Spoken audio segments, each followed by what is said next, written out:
अस्सलाम वालेकुम। Faisalabad programme news night के साथ मैं हूं आपका मेज़बान मोहम्मद बिलाल डोगर। हर साल टैक्स जमा करवाने की तारीख़ दी जाती है, लेकिन एक जुमला बोला जाता है तारीख़ पे तारीख़, तारीख़ पे तारीख़। और ये ऐसे ही है कि इनकम टैक्स गोशवाला जमा कराने के लिए तारीख़ें बढ़ती हैं और बिला आखिर फिर भी जो है वो टारगेट अचीव नहीं किए जाते। लेकिन इस साल खुशाइन चीज़ ये है, जो 200 से कम 2 लाख से कम सार्फिन फैसलाबाद में टैक्स गुजार थे, वो उनकी हद जो है, उनकी शरह जो है बढ़ के 4 लाख से ज़ायद हो चुकी है। यानी कम व बेश 110% से ज़ायद टैक्स गुजार बढ़े हैं सिर्फ रीजनल फैसलाबाद RPO के अंदर, रीजनल जो हमारा FBR है उसके अंदर। अब ये बड़ा ही इम्पॉर्टेंट है कि लोगों का इनकम टैक्स की तरफ बढ़ना एक खुशाइन चीज़ है। हुकूमत बिलाशुबा कभी डराती है कि आपके मीटर कट जाएंगे, कभी सिमें बंद हो जाएंगी, तो कभी आपको इंटरनेशनल ट्रैवल से बैन कर दिया जाएगा। मुख्तलिफ़ तरीक़ाकार अपनाए जाते हैं, लेकिन यहाँ मेरा एक सवाल है कि आया अगर आप टैक्स गुजारों को सहूलियात फ़राहम करें तो यकीनन तौर पर अगर इसके बिलमुकाबिल तनख्वाहदार तबका देखें तो गुज़िश्ता साल 350 अरब से ज़ायद टैक्स सिर्फ उन्होंने दिया, लेकिन दीगर तमाम बड़े बड़े अदारों के भी चंद अरबों के अंदर डबल फिगर्स में हमें नज़र आए, और ये 3 फिगर्स के अंदर। अब ये बुनियादी वजह है, जब आप टैक्स गुजार को फैसिलिटेट करेंगे, उनको सहूलियात मुयसर करेंगे, तो वो इनकरेज होंगे और एक एतमाद की फ़िज़ा बरकरार होगी, जिसकी वजह से टैक्स गुजार बढ़ते हैं। उमैर अज़मत साहब मौजूद हैं, हमारे सीनियर रिपोर्टर। इनसे बात का आगाज़ करते हैं FBR को और एक्साइज और तमाम कस्टम अदारों को और जितने भी टैक्स अदारे उनको देखते हैं। उमैर साहब, क्या कहेंगे कि कितनी शरह बढ़ी है, कितना खुशाइंद है, फिर आगे हम क्रॉस क्वेश्चन पे जाएंगे। शुक्रिया बिलाल। जिस तरह आपने प्रोग्राम के इंट्रो के अंदर ही बात कर दी फिगर्स के हवाले से, तो बिलाशुबा इनकम टैक्स रिटर्न फाइल करने वालों की तादाद में एक बहुत बड़ा इजाफा हुआ है। अगर जस्ट फैसलाबाद के अंदर ही देखा जाए तो ये फ़िगर जो है वो मोर दैन 100% ग्रोथ जो है वो इसमें हमें देखने को मिली है। गुज़िश्ता माली साल के दौरान जब अक्टूबर की डेडलाइन ख़त्म हुई थी तो उस वक्त राउंड अबाउट 1,85,000 के करीब ऐसे लोग थे जिन्होंने अपनी इनकम टैक्स रिटर्न फाइल की थी फैसलाबाद डिवीज़न के अंदर। अगर हम रवा माली साल की बात करें तो इसके दौरान ये तादाद जो है वो 4 लाख से क्रॉस कर चुकी है। इसमें 2-3 चीज़ें हैं। एक तो इन्फोर्समेंट का भी फैक्टर है, कुछ फैसिलिटीज़ हैं जो कि फाइलर्स को नॉन फाइलर के मुकाबले में मिलती हैं, बिलखुसूस विद होल्डिंग टैक्सेस के मामले पर। तो उसकी वजह से लोगों की एक बड़ी तादाद जो है वो इनकम टैक्स रिटर्न की तरफ आ रही है। मैं 2-3 चीज़ें बता देता हूँ। इससे ये है कि टैक्स वसूली पे तो बहुत बड़ा फौरी तौर पे इसमें इजाफा या उसके असरात सामने नहीं आ रहे, लेकिन आने वाले दिनों में कम अज़ कम इन लोगों की जो चेक एंड बैलेंस है, इन लोगों की मॉनिटरिंग जो है वो होना शुरू हो जाएगी जो सिस्टम के अंदर आ रहे हैं। सबसे पहले मैं बताऊं कि इनकम टैक्स रिटर्न फाइल किसने करनी है। वो बंदा जिसकी मिनिमम तनख्वाह जो है वो माहाना 50,000 है या उससे अबव है, वो liable to filing income tax return है। इसी तरह वो शख्स जिसके पास 1000 सीसी या उससे बड़ी गाड़ी है वो रिटर्न फाइल करने का पाबंद है। इसी तरह वो बंदा जिसके पास 10 मरले या उससे बड़ा घर है वो इनकम टैक्स रिटर्न फाइल करने का पाबंद है। अगर आप बिजनेसमैन हैं, अगर आपकी माहाना इनकम जो है वो 33,300 या उससे ज़ायद है, आप इनकम टैक्स रिटर्न फाइल करने के पाबंद हैं। अगर आप बिजली और गैस के कमर्शियल या इंडस्ट्रियल कंज्यूमर हैं दैन आप फिर इनकम टैक्स रिटर्न फाइल करने के पाबंद हैं। ये कुछ शराइत हैं, शराइत व ज़वाबित हैं FBR की जानिब से जो रखी गई हैं। पाकिस्तान में हो क्या रहा है, बिलखुसूस FBR की जानिब से प्रॉपर्टी के इंतकाल पर, जायदादों के इंतकाल पर विद होल्डिंग टैक्सेस आयद किए गए। इसी तरह गाड़ियों की न्यू रजिस्ट्रेशन या फिर उसकी जो इंतकाल है उस पर भी विद होल्डिंग टैक्सेस आयद हैं। वहाँ पे फ़र्क ये होता है कि फ़ाइलर और नॉन फाइलर का में फ़र्क जो है वो 100% का है। यानी कि अगर कोई प्रॉपर्टी का इंतकाल नॉन फाइलर करवाता है तो उसका अगर टैक्स विद होल्डिंग टैक्स 15,000 बनता है, वही अगर फाइलर करवाएगा तो उसका 7,500 रुपये मिसाल के तौर पर बनता है। तो फिर लोगों की एक बहुत बड़ी तादाद ऐसी है जो कि सिर्फ़ और सिर्फ बेनिफिट्स लेने के लिए आर्जी तौर पर टैक्स रिटर्न फाइल कर देती थी गुज़िश्ता माली साल तक। ताहम रमा साल इसमें भी कुछ चेंजिंग्स कर दी गई और ये लोग जस्ट रिटर्न फाइल करने के बाद उसके बाद खामोश हो जाते थे या गायब हो जाते थे, बजाय इसके कि सरकार को या मुल्क को इसका कोई फ़ायदा होता है, इसका उल्टा नुकसान होता था कि ये लोग टैक्सेस में तो रिलीफ हासिल कर लेते थे मगर सरकार को देते कुछ नहीं थे। रमा साल भी ऐसा ही हुआ है। 35% से ज़ायद लोग आज भी ऐसे हैं इस 4 लाख में से जिन्होंने अपनी इनकम टैक्स रिटर्न के साथ कोई टैक्स अदा नहीं किया। इन्होंने कहा है कि जी हम गरीब लोग हैं, हमारी आमदन काबिल टैक्स नहीं है, हमारे पास कोई एसेट नहीं है, लेकिन इसके बावजूद हम ज़िम्मेदार शहरी होने का सबूत देते हुए अपनी इनकम टैक्स रिटर्न फाइल कर रहे हैं, जबकि हक़ाइक़ इसके बहुत ज़्यादा ख़िलाफ़ है। क्योंकि गुज़िश्ता माली साल में भी जब इन लोगों की या माजी में भी रिटर्न्स फाइल हो जाती हैं, इनके ऑडिट होते हैं, तो उसमें चीज़ें सामने आती हैं कि इनके लाखों करोड़ों रुपए के असासे होते हैं, वो ये लोग छुपा लेते हैं। सिर्फ टैक्स बेनिफिट्स लेने के लिए ही ये लोग टैक्स नेट में रजिस्टर्ड होते हैं।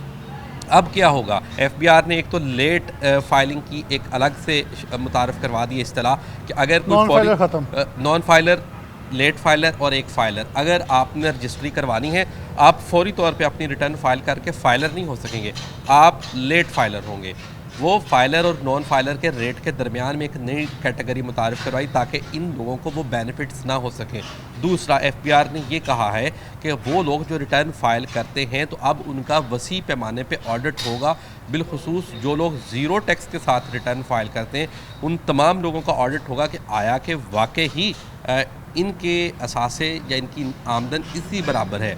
एक सवाल इधर ऐड कर दूं मैं, क्योंकि यहाँ वक्त थोड़ा हमारे पास महदूद है।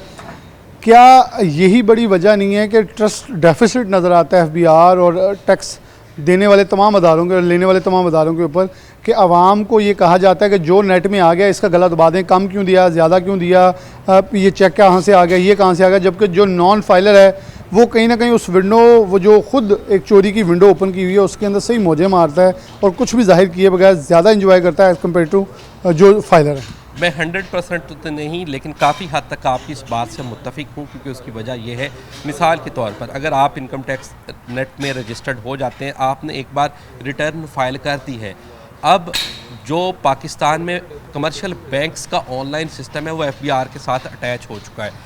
आप 500 रुपये की भी ट्रांजैक्शन करेंगे, 10,000 की भी ट्रांजैक्शन करेंगे, कोई भी बैंकिंग ट्रांजैक्शन करेंगे, फौरी तौर पर उसकी डिटेल एफबीआर के पास पहुंच जाएगी कि बिलाल डोगर ने ये ट्रांजैक्शन की है। उसके मुकाबले में कोई दूसरा शख्स जो कि नॉन फाइलर है या टैक्स नेट में गैर रजिस्टर्ड है, उसका ऐसा कोई रिकॉर्ड बैंक एफबीआर को फ्राहम नहीं करते। यूँ आप देखें, ऑडिट भी होता है तो किन लोगों का होता है, वो उन लोगों का होता है जो रिटर्न फाइल करते हैं। अगर उनकी रिटर्न में कोई टेक्निकल खामी, अगर उन्होंने उसको खुद फाइल करने की कोशिश की, उसमें कोई गलती आ जाती है, तब भी उसने ही फंसना है।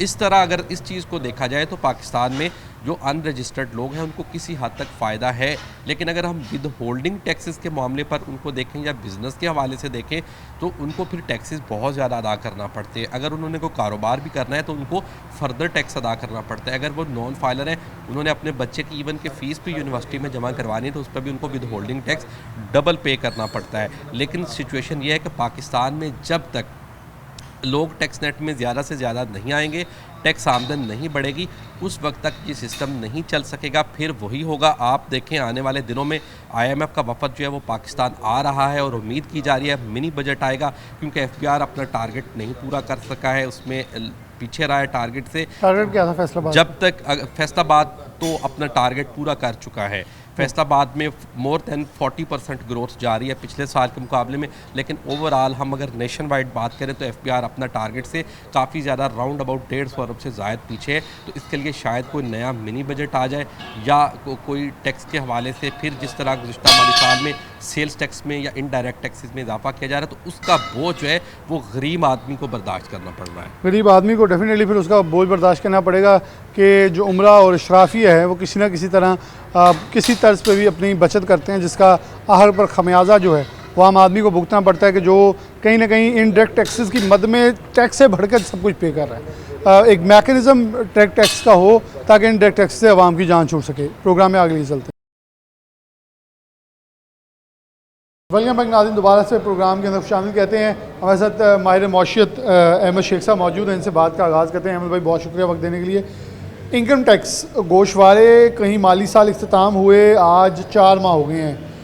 लेट होते होते होते इतना ज़्यादा एक्सटेंशन हो जाती है कि उसे बार बार बढ़ाया जाता है। कहीं ना कहीं लोग इनकम टैक्स गोशवारों में बहुत सारी डंडियाँ भी मारते हैं या ऐसे ही चीज़ें छुपा लेते हैं। शायद लगता है कि टैक्स देना या इनकम टैक्स गोशवारे, बेसिकली आपको क्या लगता है, आप माहिर मौशत हैं, ये मुल्क के लिए एक अहम संग मील होता है, टैक्स हदफ होते हैं इसके ऊपर। हमारे लिए आम आदमी के लिए जो टैक्स गुजार है ये उसके लिए नुकसानदेह है, फ़ायदा मंद है, लोग खौफ ज़्यादा क्यों होते हैं इससे? बहुत शुक्रिया बिलाल साहब। एज़ यूजुअल आप हमेशा की तरह बड़े ही अच्छे कंटेंट और टॉपिक के साथ और मुल्क के असल मसाइल की तरफ तवज्जो दिलाते हुए प्रोग्राम कर रहे हैं। और बेसिकली जो टैक्स गोशवारे हैं इसमें कुछ इश्यूज़ हैं, जेन्युइन हैं, और वो ये है कि एक तो ट्रस्ट डेफिसिट बहुत ज़्यादा है। हमारा जो डिपार्टमेंट है ना, मोस्टली अगर आप चेक करें ना, लोगों का रुझान क्या है, वो कहते हैं डिस्कशन होती है बाकायदा। ये इवन टैक्स के फोरम्स पे कंसल्टेंट्स के साथ आप बैठेंगे, वहाँ पे डिस्कशंस होती हैं कि अगर आप टैक्स फाइलर हो जाते हैं तो फिर आपको तंग ज़्यादा किया जाता है एज़ कम्पेयर टू जो नॉन फाइलर्स हैं। नोटिस किसको आते हैं? जिन्होंने टैक्स फाइल की होती है, उसमें से मसाइल निकाल के वो इदारे पॉइंट आउट करते हैं, कहते हैं जी ये मसाइल हैं, आप रिज़ॉल्व करें। फिर उसके बाद रिश्वतों का दौरा होता है। तो ये बहुत सारे मसाइल हैं जिस वजह से ये होता है। अब पिछले साल जो 2024 ख़त्म हुआ है, फाइनेंशियल ईयर 2024, उसमें टैक्स ईयर में 368 अरब रुपया सिर्फ और सिर्फ सैलरीड क्लास ने पे किया है। रिटेलर ने तकरीबन 10 अरब रुपया पे किया है। प्रॉपर्टी वालों ने सिर्फ और सिर्फ 21 से 22 अरब रुपया पे किया है टैक्स की सूरत में। अब आप मुझे ये देखें कि डिस्ट्रीब्यूटर ने भी मेरा ख्याल है कुछ 11-12 अरब रुपया पे किया है। तो अब आप खुद देख लें कि सैलरीड क्लास इन सारों का मिला के भी अगर जो टोटल बनता है ना, उससे मेरा ख्याल है डबल बन रहा है अप्रॉक्सीमेटली। तो इससे आपको अंदाज़ा हो रहा है कि डिस्ट्रीब्यूटर, रिटेलर्स, इनका रुझान किस तरह से है। उनको पता है कि इनको तंग ज़्यादा किया जाएगा, प्रॉब्लम ज़्यादा आएंगी। और फिर इसमें मॉडल फिर वही है, बांग्लादेश ने भी एक मॉडल अडॉप्ट किया था, वही मॉडल अडॉप्ट करना पड़ेगा इनको भी। वो ये है कि क्योंकि कंसिस्टेंसी नहीं है, हर साल नए टैक्स, हर साल नए सिरे से वो स्लैब बनाए जाते हैं।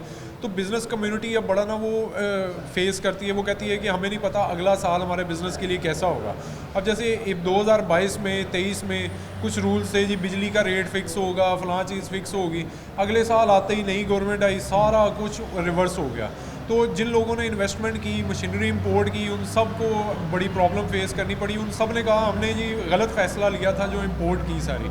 तो ये जब तक कंसिस्टेंसी नहीं आएगी, ये रुझान नहीं होगा, तो फिर ये इम्प्रूव नहीं हो सकता। और बांग्लादेश मॉडल यही था, उन्होंने कहा था जी कि अगले 5 साल का एक स्लैब फिक्स दे दिया। उन्होंने कहा जी जितने दुकानदार हैं, रिटेलर हैं, छोटी सी छोटी दुकान है किसी की मोहल्ले के अंदर, एक बिल्कुल एक फट्टे टाइप भी काम कर रहा है ना, तो वो कहते थे जी कि आपने भी टैक्स देना है, फाइलर होना है, लेकिन आपका पूरे साल का टैक्स सिर्फ 500 रुपया होगा पहले साल, दूसरे साल 1500 रुपया होगा, तीसरे साल जी 3000 होगा।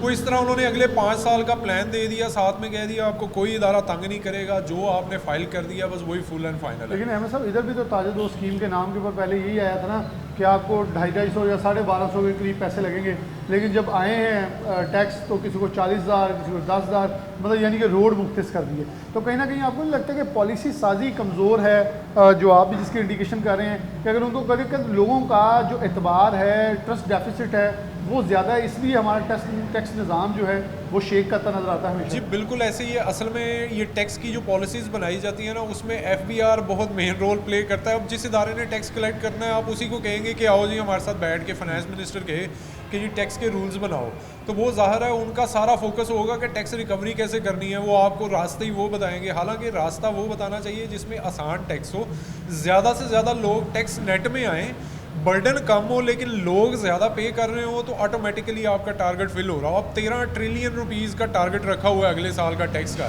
लेकिन नए फाइलर को लाने के लिए उनका कोई रोड मैप नहीं है। ज़्यादा से ज़्यादा ये होता है जी, कहते हैं बैंक ट्रांजैक्शन पे हम पैसे चार्ज करना शुरू कर देंगे जी, बिजली का कनेक्शन ख़त्म कर देंगे, सिर्फ ड्रावा ही ड्रावा है। तो आप एक थोड़ा सा ट्रस्ट भी तो जो डेफिसिट है, जो लोगों में फ़ील होता है कि जी ये हमारे लिए ख़तरा है, आप उसको भी तो बेहतर करें, उस माहौल को बेहतर करें। तो ये है जेन्युइन रीज़न है। क्या यही वजह है पाकिस्तान में लोगों का इनकम टैक्स की तरफ रुझान कम होने की वजह से ही हमारे डायरेक्ट टैक्सेस कम है, इनडायरेक्ट टैक्सेस का एक बोझ है। जब लोग देखते हैं कि मैंने डायरेक्ट टैक्स देने के बावजूद भी इनडायरेक्ट इतने देने हैं, तो अगले साल वो भी अपने साथ छुपा लेता है। जी बिल्कुल ऐसे ही है। देखिए ना, अब आप टैक्स दे, मैं टैक्स पे कर रहा हूँ, पिछले तकरीबन 5 साल से मैं गोशवारे जमा करवाता हूँ। अब जब साल 2 साल के बाद एक वो पता चलता है जी कि दुबई लीक्स आ गई है, कहीं पे लंदन में फ़्लैट लिए जा रहे हैं, कहीं किसी मुल्क में लिए जा रहे हैं, सरे महल बन रहे हैं, तो फिर ज़ाहिर है मैं क्यों पे करना चाहूँगा जब मुझे पता है कि जब मैं टैक्स देता हूँ मेरे करीब कोई और दूसरी सहूलत नहीं, रोड टूटे हुए हैं, स्कूल सरकारी हॉस्पिटल पे कोई ख़र्चा नहीं होता।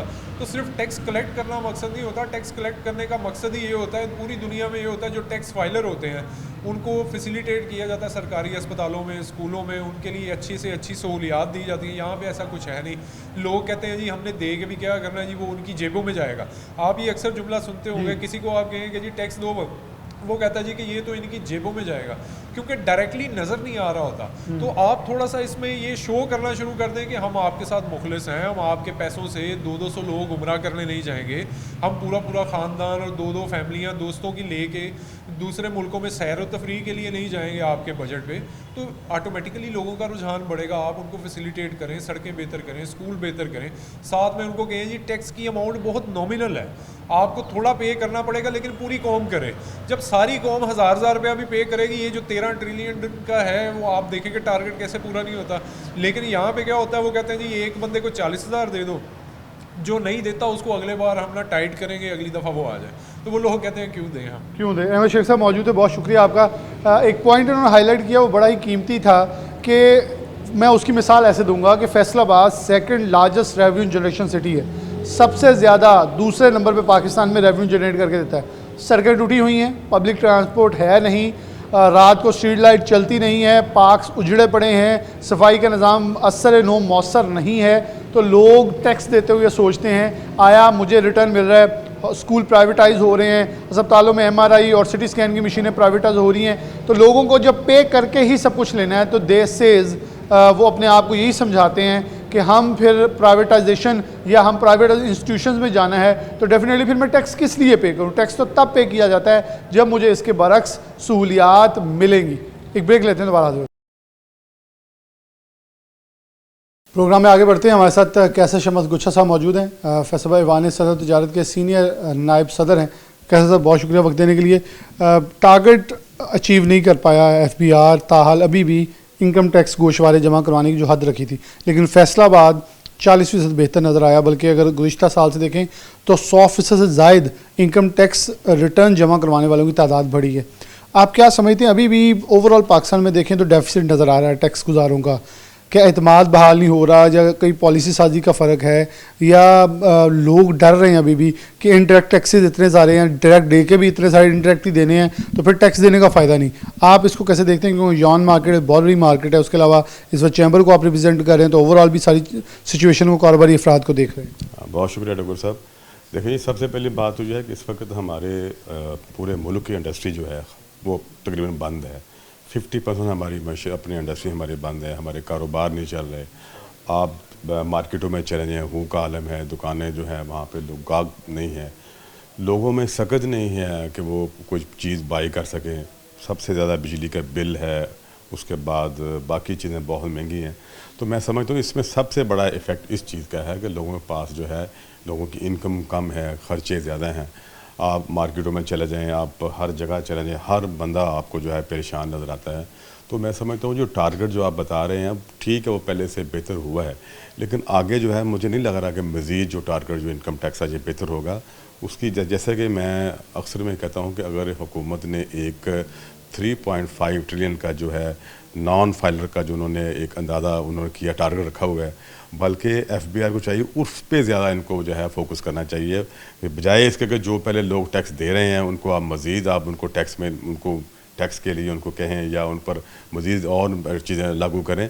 जो पहले जो नॉन फाइलर लोग हैं उनको टैक्स नेट में लाएँ, उन पर वर्क करें। देखिए, मैं अक्सर ये बात कहता हूँ, ऐसे एज ए बिज़नेसमैन मैं समझता हूँ कि कारोबारी लोग जो हैं वो टैक्स देना चाहते हैं, हुकूमत टैक्स लेना चाहती हैं, लेकिन उसके लिए जैसे हम कहते हैं हमेशा से कि FBR को जो है एक जामिया पॉलिसी बना के लोगों से प्यार मोहब्बत से टैक्स जो है ले लेना चाहिए, और लोग देने को तैयार हैं। बाकी आपने जो टारगेट की बात की है, वो टारगेट तो मुझे आगे नहीं नज़र आता जब तक ये चीज़ें जो हैं ये स्टेबल नहीं होंगी। हुकूमत काफ़ी कोशिश कर रही है, जिस तरह अभी इन्होंने इंटरेस्ट रेट जो है कम किया है, उसके बाद जो अभी उन्होंने विंटर पैकेज दिया है बिजली का। देखें, बिलाशुबा विंटर पैकेज के अंदर वो बिजली के भी टैरिफ तब दिया गया है जब शायद न्यू ईयर और क्रिसमस के ऑर्डर पूरे हो गए, तब ख़त्म हो जाएगा जब दोबारा पीक सीज़न आएगा। लेकिन थोड़ा टैक्सेस इधर वापस आएँ, तो क्या ये ज़्यादा ज़रूरी नहीं था कि आवाम को इंडायरेक्ट टैक्सेस से छूट मिल जाए, तो शायद आवाम इनकरेज हो लोगों का इत्मीनान नहीं बहाल हो रहा। अभी भी आपने खुद इस चीज़ को कहा कि जो टैक्स देने वाले हैं उनको पता है जिसका जो रजिस्टर्ड हो गया उसका गला तो अब इनके हाथ में है, तो जब मर्जी चाहते हैं उसे दबा देते हैं और निकाल लेते हैं। एक इवन चेक भी कैश होना है तो उनकी नज़र पे होता है, नॉन फाइलर को कुछ भी नहीं पता, तो वो जितना शो करता है या जितना कहीं दिखाना चाहेगा उतना वो बच जाएगा। देखिए जी, आपने बड़ा अच्छा सवाल किया जी। देखिए मसला ये है कि हमारे पाकिस्तान में जो FBI का जो रवैया है वो ज़्यादातर हमें कारोबारी लोग समझते हैं हरासमेंट का है। FBI को मैं पहले बार बार कह रहा हूँ कि हम लोग जो हैं वो टैक्स देना चाहते हैं और लोगों में ये जज्बा है कि पाकिस्तान है तो हम हैं, लेकिन उसके साथ साथ मैं समझता हूँ कि जो टैक्सेस जितने भी पाकिस्तान में हैं, इनडायरेक्ट हैं या डायरेक्ट हैं, उसमें आवाम की इस वक्त सूरत हाल ये है कि आवाम में सकत नहीं है। आवाम इस वक्त बिजली के बिलों में फंसी हुई है, आवाम जो है महंगाई के चक्कर में पिस रही है। जब तक आवाम को रिलीफ नहीं मिलेगा, नो डाउट इसमें हुकूमत कोशिश कर रही है। मैंने आपसे कहा है हुकूमत ने हर शोबे में जो है वो एक फैसिलिटी देने की कोशिश कर रही है, लेकिन मैं समझता हूँ वो चीज़ें जो हैं आवाम उसके समरात आवाम तक नहीं पहुँच रहे। जब तक उसके समरात आवाम तक नहीं पहुँचेंगे ये टैक्सेस वाला मामला जो है इसी तरह चलता रहेगा। और आवाम का अभी फ़िलहाल जो है अभी इतना ज़्यादा इत्मीनान नहीं है, वो समझते हैं कि हम टैक्स देने के बावजूद हम मज़ीद फंस जाएंगे, तो इसलिए जो है FBI में जो है टैक्स की अभी फ़िलहाल कमी नज़र आई। ये टारगेट इसलिए नहीं अचीव हो रही है, कह रहे हैं कैसे शमस गुलशन साहब के लोगों का इत्मीनान का फुकदान। अभी तक प्रोग्राम में जितना चल के हम आगे बढ़ रहे हैं इत्मीनान का फुकदान का लफ्ज़ बार बार हमें सुनने को मिल रहा है। कहीं ना कहीं टैक्स पॉलिसीज़ ऐसी हैं कि आवाम को पता है टैक्स दे के भी हम कहीं ना कहीं इस नरगे में होंगे कि जब मर्ज़ी हमारी गर्दन जो है दबोच लिया जाए। तो इसलिए नॉन फाइलर और ब्लैक मार्केट की ब्लैक इकॉनमी जो है वो अभी भी पाकिस्तान के अंदर एक बड़ा हुजम रखे हुए है। जब हम बात करें टैक्स की तो सबसे ज़्यादा टैक्स जो है वो छोटा तबका दे रहा है और इनडायरेक्ट टैक्स की भरमार है, जो कि सबसे ज़्यादा अगर बात करें तो हमारे रिटेल के अंदर बहुत कुछ है। शायद मुमताज़ बाजवा साहब मौजूद हैं, VP हैं, नायब सदर हैं फैसल मान सनअत तिजारत के। बहुत शुक्रिया बाजवा साहब वक्त देने के लिए। इस वक्त हम बात करें कि इनकम टैक्स गोशवाला जमा करवाने की डेटें बढ़ाई जाती हैं ताकि शायद टारगेट पूरा हो जाए। मुल्क में तो पूरा नहीं हुआ, फैसलाबाद सरप्लस किया, लेकिन इसके बावजूद भी जैसे ऑफ द रिकॉर्ड भी कुछ बातें हो रही थी कि 1.5 करोड़ की अब 80 लाख की भी आबादी, जब डिवीज़न देखें तो 1.5 करोड़ का है, उसमें महज 4 लाख से ऊपर गोशवारे जमा होना वो बड़ी बात नहीं है। लेकिन चलें, मुस्बत रुझान है कि बढ़ता हुआ नज़र आ रहा है, लेकिन लोगों का फुकदान है। बाजवा साहब, सड़कें टूटी हैं, शहर में पब्लिक ट्रांसपोर्ट नहीं है, लोगों के लिए सहूलियात का फुकदान है, पार्क उजड़े हुए हैं, स्ट्रीट लाइट्स हैं नहीं, वासा का निज़ाम मौसर नहीं है, तो लोग डेफिनेटली फिर कैसे एतबार करें कि हमारा दिया हुआ डायरेक्ट टैक्स जो है वो हमारे लिए फ़ायदेमंद है। तो फिर डेफिनेटली ये तो पॉलिसी साजी में कहीं फुकदान नज़र आ रहा है, या आप इस पूरे सिनेरियो को कैसे देखते हैं? सबसे पहले तो डॉक्टर साहब, हर बंदे को पता है कि जी हर सियासी जमात और हर सियासी बंदा या इवन कि हम जो नॉन या सियासी प्लेटफॉर्म पे खड़े हैं, ट्रेड पॉलिटिक्स के बंदे हैं, हम भी कहते हैं जी कि जमहूरियत होनी चाहिए। जमहूरियत का मतलब क्या होता है कि जो वहाँ पे लोग रह रहे हैं उनमें से उन पर हुकूमत करने वाला बंदा बैठा दें, और फिर जो आपके रिसोर्सेज हैं और आपके जो टैक्सेस हैं आप लेते हैं, सरकार लेती है, हुकूमत वक्त लेती है, उसका मतलब ये भी है कि वो भी उनकी ज़ात पे खर्च किया जाए। फैसलाबाद पाकिस्तान का तीसरा बड़ा शहर है और मैं ये फ़ख्र से बात कर रहा हूँ कि सबसे ज़्यादा टैक्स भी हम लोग देते हैं। उसकी 2-3 वजूहात हैं। एक तो ये इंडस्ट्रियल हब है, और अगर रिटेल मार्केट की बात की जाए तो मैं उसको भी अप्रिशिएट करता हूँ कि FBI ने आज से कुछ 4 साल पहले पॉइंट ऑफ सेल का एक सिस्टम मुतारफ़ कराया था जो कि पूरी दुनिया में राइज है। अच्छा, उसमें बड़ा सिंपल होता है कि आपने कोई टैक्स रिटेलर ने ना खुद लगाना है और ना एंड कंज्यूमर ने देना है। आप प्रोडक्शन वाले इदारे के और रिटेलर के बिटवीन ब्रिज है कि आपने वहाँ से जो GST वाली इनवाइस लेनी है, आगे उसको GST वाली दे देनी है। तो आप यकीन करें कि पाकिस्तान की जो सबसे बड़ी मार्केटें हैं उनके बाद फैसलाबाद का नंबर को 5वां आता था रिटेल मार्केट में। और जब ये सिस्टम हुआ तो हमने अडॉप्ट किया। मैं चूँकि सुपर मार्केट एसोसिएशन को भी लीड करता हूँ, आप यकीन करेंगे कि इतना हमने टैक्स दिया है कि लाहौर से हम आगे हैं। ये फिगर्स हैं FBI की, हालांकि लाहौर की निस्बत हमारा बहुत छोटा कुशन है रिटेल मार्केट में। वजह क्या थी कि हमने उनकी आवाज़ पे लब्बैक कहा और हमने तमाम अपने स्टोर मालकान को इकट्ठा किया, उनके साथ हमने वाक की, उनके साथ सेमिनार किए और सब ने पॉइंट ऑफ सेल जो है वो इंटीग्रेट करवाया। और जो दूसरा आपके सवाल का पोर्शन था कि फिर लोग पूछते हैं कि हमें क्या मिला। आप अगर फिगर मुझसे पूछें तो जो एक स्टोर पहले एक GST की मद में कुछ 8, 10, 15 लाख रुपया महीने का दे रहा था, वो 50 लाख क्रॉस कर गया था। जो हमारा समाई था वो अरबों के ऊपर चला गया था। हमारे जितने यहाँ पे दोस्त एक्सपोर्ट का बिज़नेस करते हैं, उनके फंड्स जब देने होते थे तो ये फ़ंड जो है इस्लामाबाद से लेते थे।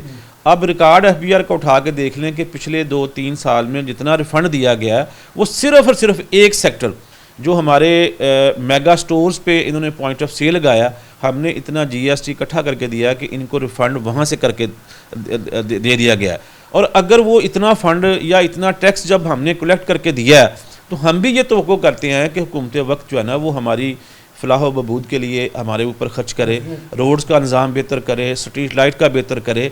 तो लेकिन जब ये चीज़ें नहीं होती तो फिर आम एक आदमी, आम एक दुकानदार, एक आम छोटा बिजनेसमैन जो है वो डिसहार्ट होता है। तो आपके सवाल के अगले मरहले में मैं दाखिल होता हूँ कि क्या इतनी बड़ी आबादी का शहर और इतने लोग टैक्स गुजार हैं? हाँ, उस मुताबिक बहुत कम है, लेकिन खुशगवार बात यह है कि तमाम मुल्क में लोगों की जो शहरों को कैटेगराइज करें तो उनकी इनकम टैक्स रिटर्न कम हुई हैं, हमारी 1% या -1% भी इंक्रीज़ हुई हैं। तो ये अच्छी बात है, इसमें लोगों का रुझान बढ़ना चाहिए। और मैं ये समझता हूँ कि वफाकी हुकूमत को इस अदारे को इंडिपेंडेंट करना चाहिए। इसमें से जो गलत लोग हैं उनको निकाल के प्रोफेशनल लोगों को लेके आना चाहिए। हमारे यहाँ ये ट्रेंड ये है कि हम लोग टैक्स नहीं देते, हम उसकी जो अंडर द टेबल मनी दे देते हैं। तो उसमें भी दो तरह के लोग हैं कि उस साइड पे भी कुछ लोग ऐसे हैं कि जो गलत गाइड करते हैं। टैक्स किसी का 1000 रुपया बनता है तो उसको 10,000 बताते हैं, फिर उसका 2,000 2,500 रुपये वो टक लगा के कहते हैं जी हमें आप दे दें। तो ये इस सिलसिले को रुकना चाहिए। आवाम को टैक्स देना चाहिए जो कि डायरेक्ट दे भी रही है। आप हर चीज़ पे हम टैक्स देते हैं, रिटेल की चीज़ हम सिर्फ फरोख्त करते हैं, पेंसिल, कापी, खाने वाली तमाम अशिया पे जो है ना वो आम सारफ जो है वो टैक्स देता है। एक चीज़ ऐड कर लें यहाँ भाई साहब, वेरी शॉर्टली, एक माचिस पे फाइलर भी वही दे रहा है, मैं भी वही दे रहा हूँ, फॉर एग्जाम्पल एक नॉन फाइलर। तो फिर ये तमीज़ जब ये रहेगी, बिलाशुबा स्टोर मालिक है ना, आप बेहतर इसको समझ सकते हैं। कहीं ना कहीं टैक्स गुजार मायूस तो होता है कि मुझे भी अगर वही देना है, सबको भी सब चीज़ें वही हैं, तो फिर डेफिनेटली मैं इस सिस्टम से बाहर ही जाता हूँ, या लोग शायद टैक्स गुजारी से इसलिए भी बच रहे हैं। जी, मैंने पहले आपको जो एक तफसील बताई है ना कि एक अगर दुकानदार है, स्टोर मालिक है, तो उससे वो क्या था कि अगर मैं पिछले 4 साल का एनालिसिस करूँ तो मैंने इतनी बॉदर नहीं किया था कि टैक्स कलेक्शन में एक हमें तो उन्होंने टैक्स कलेक्शन एजेंट डिक्लेयर किया हुआ ना। असल सबसे मसला ये है कि जो बंदा GST रजिस्टर्ड होगा वो विद होल्डिंग टैक्स और दीगर टैक्स कलेक्ट करने का एजेंट होगा मुफ्त में ही। हालांकि ये सारा काम FBR का है। जहाँ पे प्रोडक्शन हो रही है आप वहाँ पे क्यों नहीं चेक करते? एक कोई बेवरेज कंपनी है तो वो 1 लाख बोतल जो है वो डेली प्रोडक्ट उसकी होती है, तैयार होती है, तो वो दे रहा है 20,000 अपनी यूनिट पे टैक्स दे रहा है, बाकी 80,000 वो ऑफ द रिकॉर्ड बेच रहा है। तो जब वो रिटेल स्टोर पे घूम के आती है तो वो कहते हैं जी आप जिम्मेदार हैं, यू शुड बी रिस्पॉन्सिबल। लेकिन मेरा ये मुतालबा हमेशा से रहा है अपने फेडरल अदारों से कि जहाँ चीज़ बनती है वहाँ चेक एंड बैलेंस इस तरह का लगाएं, उसका कोई बार कोड लगाएं कि वो उसके बगैर कोई चीज़ गेट से आउट ना हो विदाउट ड्यूटी पे किए। तो उससे आपको बहुत ज़रा कलेक्शन आपकी बढ़ेगी और उससे मुल्क तरक्की की तरफ गामजन होगा। बहुत शुक्रिया शायद मुमताज़ भाई साहब मौजूद थे। कैटेगोरिकली ये कह रहे थे कि चीज़ों को देखें, एक स्टोर पे अगर चीज़ बिकती है उसका सेल टैक्स पीछे से भी जमा हो। बहुत सारे अदारे बड़े बड़े ऐसे थे जिनको उन्होंने कहीं ना कहीं पॉइंट आउट भी करते रहे, बल्कि उनको ब्लैक लिस्ट किया कि ये लोग टैक्स नहीं देते, आवाम को देना पड़ता है सेल टैक्स की मद के अंदर। इतने बड़े बड़े फ्रॉड जो हैं वो बेनकाब किए कि बिला आखिर 75% से अबव ये जो हैं चीज़ों को कैटेगराइज करने के लिए कामयाब हुए। फिर उसके रिजल्ट जो हैं अब हमें नज़र भी आ रहे हैं। लेकिन बात इनकी सही है कि आवाम फिर फलाह बहबूद के लिए इक़दामात मांगती है, जब वो टैक्स दे रहे हों तो वो होना बहुत ज़रूरी है। प्रोग्राम में आगे लिए चलते हैं। वेलकम बैक नाज़रीन, दोबारा से प्रोग्राम के अंदर खुशामदीद कहते हैं। जब हम बात करें FBR की तो FBR से रिलेटेड टैक्स वकला जो हैं वो बड़ी अहम हैसियत रखते हैं। और मेरे ख्याल में इस पूरे सिनेरियो के ऊपर जहाँ सरकारी मुलाजमीन के लिए बोलना तो बहुत बड़ी आर की बात है, वहाँ हमारे साथ वकला हैं जो इस पर बात भी करेंगे। टैक्स बार वकला के मेम्बरान हमारे साथ मौजूद हैं और इनसे बात का आगाज़ करते हैं। मौका साहब हैं, गिल साहब हैं, इनसे बात करते हैं। उनसे बहुत शुक्रिया वक्त देने के लिए। कैसे देख रहे हैं कि बिलाशुबा पूरे मुल्क के अंदर टैक्स गुजारों की शरह हद जो है पार नहीं हो सके, लेकिन फैसलाबाद एक पॉजिटिव साइन दिखा रहा है कि शरह जो है वो इंक्रीज़ हुई है। लोग अभी भी आर महसूस क्यों कर रहे हैं इस सिस्टम की तरफ आने में कहीं, क्योंकि मैंने तो अभी तक जितने इंटरव्यूज़ कारोबारी अफराद से भी किए वो कह रहे हैं हमारे पास सहूलियात जो उसके बरक्स मिल रही हैं वो कुछ नहीं है। तो इसलिए मेरे ख्याल में सबसे पहले इनडायरेक्ट टैक्सेस का खात्मा होगा तो लोग डायरेक्ट टैक्सेस की तरफ आएंगे। आप इसके ऊपर क्या कहते हैं? बिस्मिल्लाहिर्रहमानिर्रहीम। टैक्स रिटर्न जमा कराना हर पाकिस्तानी का कौमी फरीज़ा है और उसको हर तरीके से इसको रिटर्न सबमिट करनी चाहिए। जहाँ तक आपके सवाल का तल्लक है, असल में लोग इतने ज़्यादा डर गए हैं इस टैक्स की वजह से कि लोग इसकी तरफ आना ही नहीं चाहते, ठीक है ना। लोगों ये टैक्स की तरफ से नोटिस आना, ठीक ना, FBR की तरफ से नोटिस आना, फिर वो नोटिस के बाद उनके पेनल्टी लगाना और कई और वजूहत हैं जिसकी वजह से लोग इस नेटवर्क में इंटर नहीं होना चाह रहे। और इस दफ़ा जो सी टैक्स रिटर्न हुई है, रिकॉर्ड टैक्स रिटर्न हुई 5.21 मिलियन हुई है। इवन कि डेट ख़त्म होने के बाद भी 86,000 समथिंग और हुई है। ये लोग अभी आ रहे हैं लेकिन थोड़ी सी अवेयरनेस की ज़रूरत है। होपफुली लोग आ जाएंगे इंशाल्लाह इस पर। लेकिन क्या ये बात नहीं है कि लोग शायद इससे रूटीन मैटर बना लिया कि डेटें तो भरनी है, तारीख पे तारीख पड़ेगी, आगे डेटें चलती रहेंगी, हम इसलिए डिले टैक्टिक्स इस्तेमाल करते हैं। मेरे ख्याल में एक हद हो, उस डेट पे ख़त्म हो जाए तो लोगों को पता होगा हम कल को लेट फाइलर में चले जाएंगे तो मेरे ख्याल में अगले साल लोग ज़्यादा बेहतर काम करेंगे। जी बिल्कुल, रिस्ट्रिक्शन तो होनी चाहिए, ठीक है ना। डेट बढ़नी भी चाहिए क्योंकि डेट बड़ी किस वजह से है? बड़ी इस वजह से कि FBR का जो सा नेटवर्क है वो नहीं चाह रहा था, वो काम नहीं कर रहा था। जब ये रिस्ट्रिक्शन लगा देंगे, अपना नेटवर्क सही कर देंगे, बंदे डेफिनेटली ज़्यादा आएंगे और ये 5.21 वाली बिलियन वाली जो सी लिमिट है वो एक्सीड कर जाएगी इंशाल्लाह। बहुत शुक्रिया। आप निश्चित रखें को मौका साहब, हमारे साथ गिल साहब मौजूद हैं, उनकी तरफ बढ़ता हूँ। अस्सलाम वालेकुम। बहुत शुक्रिया वक्त देने के लिए। अच्छा, आप कैसे देखते हैं कि ये स्नैरियो के अंदर कि जहाँ पब्लिक तो ये डिमांड करती है कि जिन मुल्कों के अंदर लोग टैक्स गुजार बनते हैं वहाँ इंडायरेक्ट टैक्सेस का खात्मा शुरू हो जाता है, लेकिन हर जगह टैक्स, हर चीज़ पर टैक्स, और इसके बरक्स आपके हॉस्पिटल प्राइवेटाइज हो रहे हैं, स्कूल प्राइवेटाइज हो रहे हैं, तो पब्लिक कहीं ना कहीं तो फिर एनॉय हो जाती है कि क्या फ़ायदा। ब्लैक मार्केट पाकिस्तान में इसलिए बड़ा हुजम रखे हुए है और बढ़ती है, स्क्वीज़ नहीं होती। मैं ये समझता हूँ कि जिस तरह दुनिया तरक्की कर रही है, इस तरह टैक्स का जो निज़ाम है वो भी आहिस्ता आहिस्ता जो है डिजिटलाइजेशन की तरफ गया, जिससे डिजिटलाइजेशन की तरफ जाने की वजह से जो टैक्स पेयर्स हैं उनको FBR ने सहूलियात भी फ़राहम की हैं। मैं ये समझता हूँ कि जब जिस तरह पहले जो है वो आखिरी दिनों में बैंक्स जो है वो खुले रहते थे, अब वो कंसेप्ट जो है वो तकरीबन ख़त्म हो गया। अब ऑनलाइन जो है वो टैक्स पेमेंट्स कर सकते हैं, ऑनलाइन रिटर्न सबमिट कर सकते हैं और आपका जो सारा के सारा जो डाटा है वो सारा ऑनलाइन मेंटेन हो रहा है।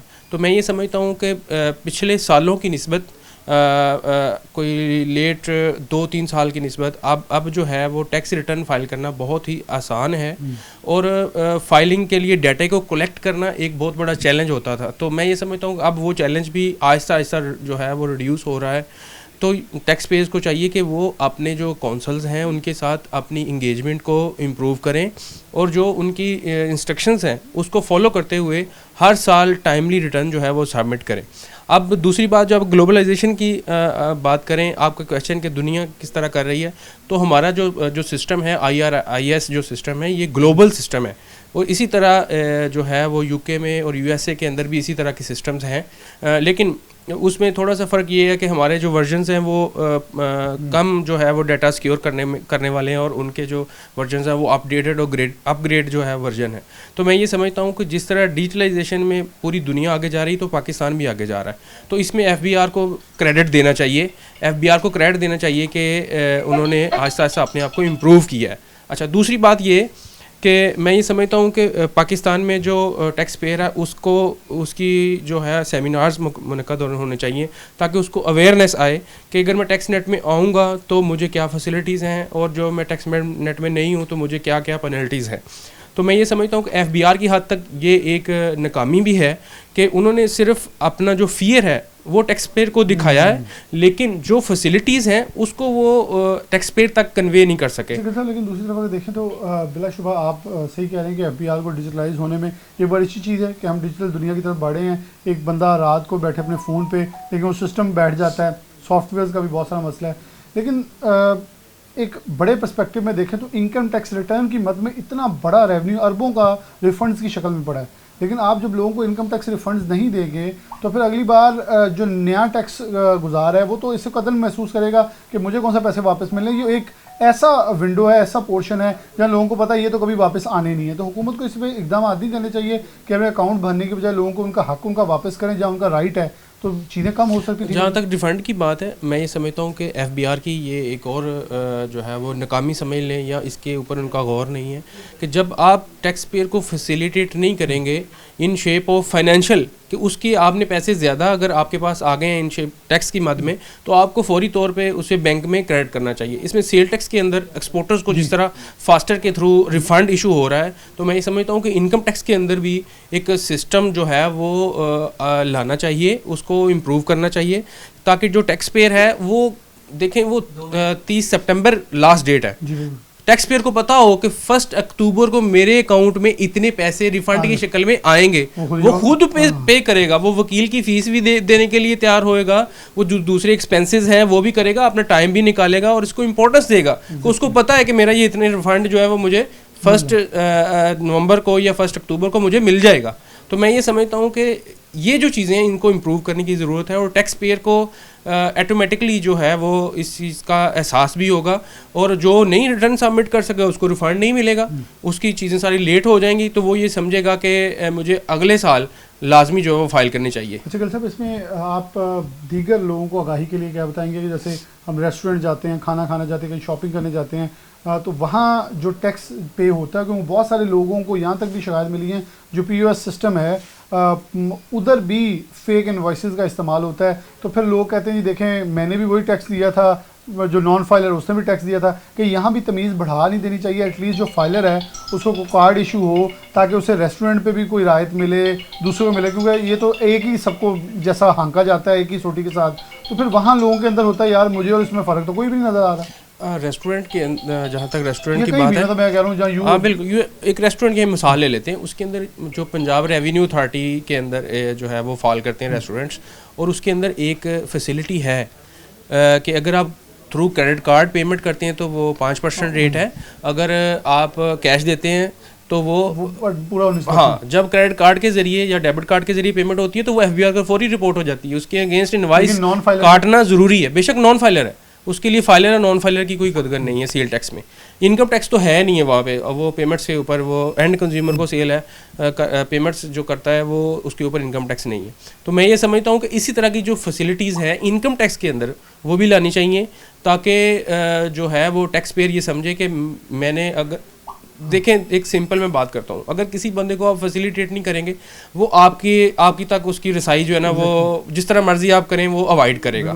तो मैं ये समझता हूँ कि ये छोटी छोटी चीज़ें और ऐड करनी चाहिए और काफ़ी हद तक इम्प्रूवमेंट आई है। अब इस साल में आप देखें फैसलाबाद की अगर बात करें हम, तकरीबन 4 लाख रिटर्न जो है वो सबमिट हुई है, पिछले साल की निस्बत डबल 100% जो है वो कंप्लाइंस है। तो मैं ये समझता हूँ इसके अंदर सिर्फ जो खौफ था सिम बंद होने का, मीटर काटने का, उस वजह से हुआ है, लेकिन इस साल हमें ये चाहिए, एफबीआर को मैं सजेशन देता हूँ कि देखें जो लोग जिन लोगों ने रिटर्न सबमिट की हैं आप उन लोगों को रिलैक्स करें, उनको नोटिस की शक्ल में, ऑर्डर्स की शक्ल में, पेनल्टीज़ की शक्ल में उनके ऊपर बर्डन ना डालें, बल्कि जो न्यू टैक्स पेयर है उसको ढूंढें, उसको फैसिलिटेट करें, उसको अपनी तरफ जो है वो मकनातीसी ताकत जो है वो दिखाएं ताकि वो एंटीएन ले और रिटर्न्स मज़ीद जो है सबमिट हों। लेकिन होता क्या है, पास्ट में माजरत के साथ जो एफबीआर का जो है एक एटीट्यूड है टैक्स पेयर के साथ कि जो टैक्स नेट में आ जाता है उसी को नोटिस है, उसी ने ही पेनल्टीज़ देनी है, उसी ने ही पीलो में जाना है, उसी ने उसके ऊपर सारा बर्डन है।